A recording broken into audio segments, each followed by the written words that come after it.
when have we ever had a president who loves rewarding our enemies and punishing our allies? But that's what we saw for 8 years. He constantly, the one thing that I saw, and again, I was on the front line.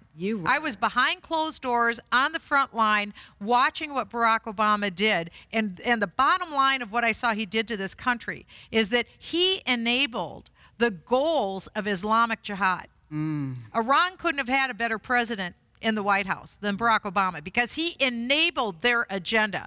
And instead, he cut the legs out from under Israel. Who does that? Who does that when you know the intents of Iran, when they say them every day? I couldn't believe my eyes what I was seeing, and I was there on the front line. It was amazing to me. As a matter of fact, during the last White House Christmas party, and I said to the president, Mr. President, you need to stop the Iranian nuclear program, and you need to take it out, and you need to bomb the nuclear facilities, because this is your watch, and the hinge of history is about to turn, and you need to do it. And so the president was, this is my experience, my opinion, he was a fairly arrogant person. And he turned to me in a very condescending way, looking down his nose to me. Remember, he missed 60% of his intel briefings when he was president. I spent 40 hours a week doing intel research. And he said to me like this, he had his fingers go like this, like he's brushing me off. And he said, well, Michele, it's not quite that simple. It's not that easy. And I said, no, Mr. President, this is your watch. You're the president. You need to bomb the nuclear facilities and take it out while there's still time. And then I said, Merry Christmas, and I went on my way. Because I felt like whatever your sphere of influence, and that's not just for a member of Congress or for Jim Bakker or Lori Baker or the family. This is for any believer.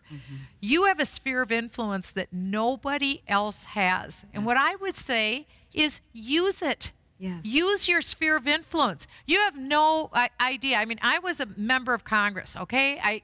I wasn't the Secretary of State. But I had an audience with the president, and I had a message to deliver, and I delivered it. And President Obama didn't change his ways, but he could never say that he wasn't warned. He was warned. That's right. And that's something for every believer. There are people in our life that we have an opportunity in our sphere of influence. Like, one thing I am very concerned about is protecting childhood innocence.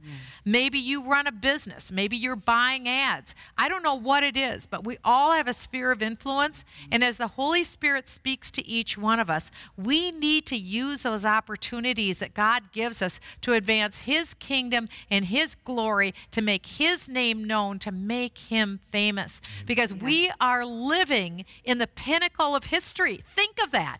We're living in the pinnacle of history. And I think this is our time when we want to make every minute and every word that proceeds out of our mouth count. And I think we would be surprised if we could just see from God's perspective how He could use those of us who we don't think we're, I'll never be a congresswoman, you might say. Well, so what? You have a sphere of influence. You have no idea what you could say, how your words could lead someone to eternity with Jesus Christ, or you could set someone free.